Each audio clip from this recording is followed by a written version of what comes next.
Government तक हम ये बात पहुंचाएं कि भाई आप गवर्नमेंट का और पुलिस का काम है कानून को एनफोर्स करना।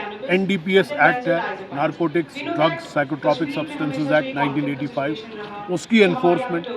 फिर जो prevention of illicit trafficking act है 1988 का, जिसमें पुलिस का बहुत बड़ा हाथ है कि उनको ट्रैफिकिंग वालों के खिलाफ एक्शन लेनी है, उस पर कार्रवाई हो।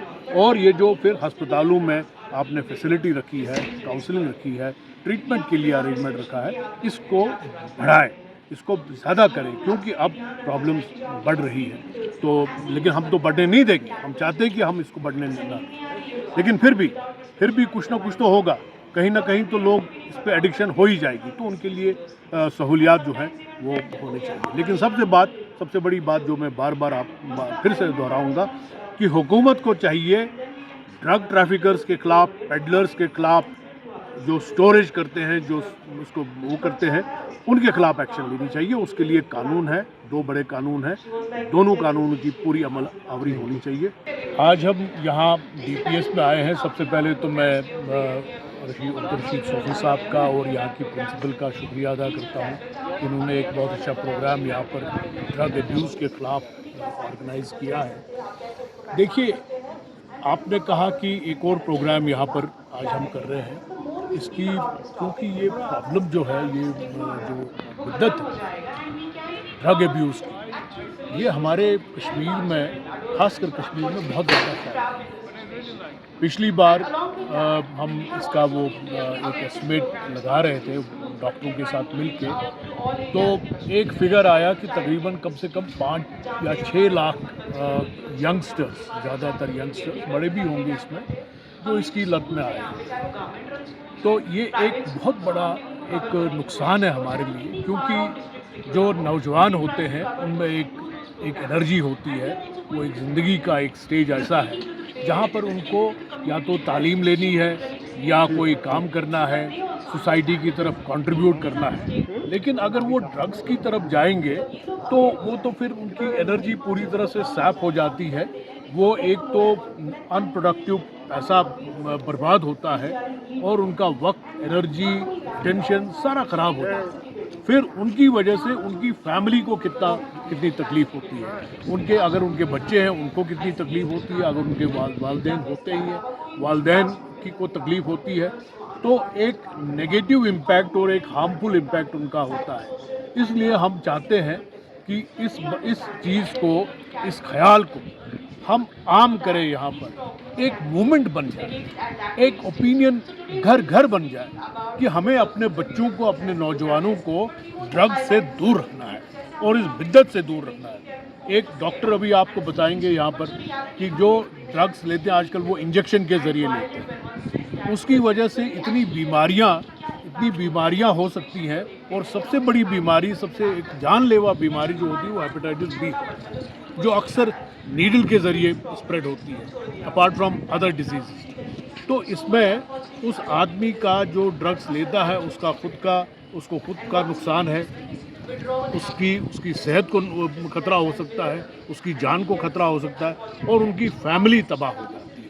तो ऐसी बर्बादी और इस तरह से सोसाइटल लॉस, सोसाइटी को एक जो लॉस होगा, एक जो सोसाइटी में एक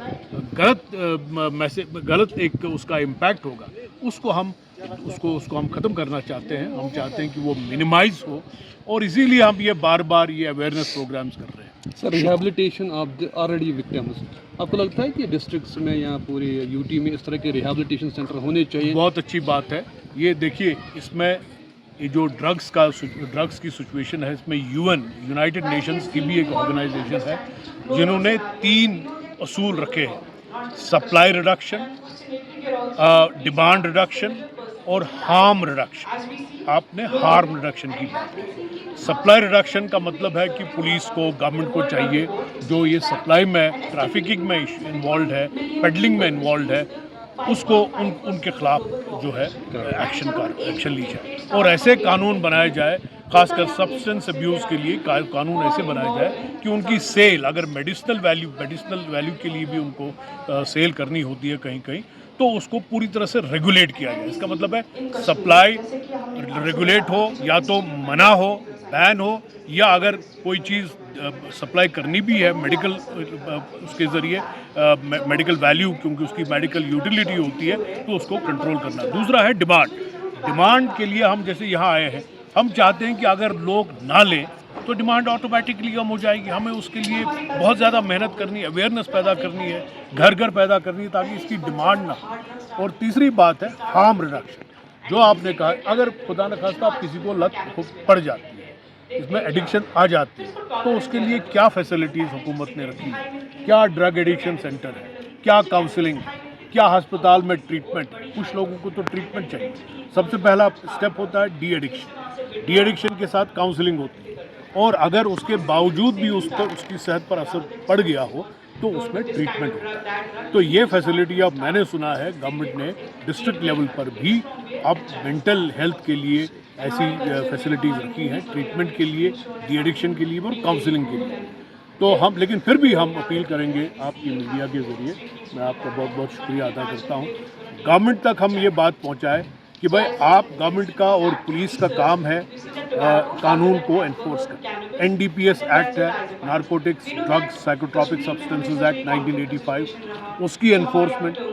फिर जो prevention of illicit trafficking act है 1988 का, जिसमें पुलिस का बहुत बड़ा हाथ है कि उनको ट्रैफिकिंग वालों के खिलाफ एक्शन लेनी है, उस पर कार्रवाई हो। और ये जो फिर अस्पतालों में आपने फैसिलिटी रखी है, काउंसलिंग रखी है, ट्रीटमेंट के लिए अरेंजमेंट रखा है, इसको बढ़ाएं, इसको ज़्यादा करें, क्योंकि अब प्रॉब्लम्स बढ़ रही है। तो लेकिन हम तो बढ़ने नहीं देंगे, हम चाहते हैं कि हम इसको बढ़ने ना दें, लेकिन फिर भी कुछ ना कुछ तो होगा, कहीं ना कहीं तो लोग इस पर एडिक्शन हो ही जाएगी, तो उनके लिए सहूलियात जो हैं वो होनी चाहिए। लेकिन सबसे बड़ी बात जो मैं बार बार फिर से दोहराऊंगा कि हुकूमत को चाहिए ड्रग ट्रैफिकर्स के ख़िलाफ़, पेडलर्स के ख़िलाफ़, जो स्टोरेज करते हैं, जो उसको वो करते हैं, उनके खिलाफ एक्शन लेनी चाहिए। उसके लिए कानून है, 2 बड़े कानून हैं, दोनों कानूनों की पूरी अमल आवरी होनी चाहिए। बहुत बहुत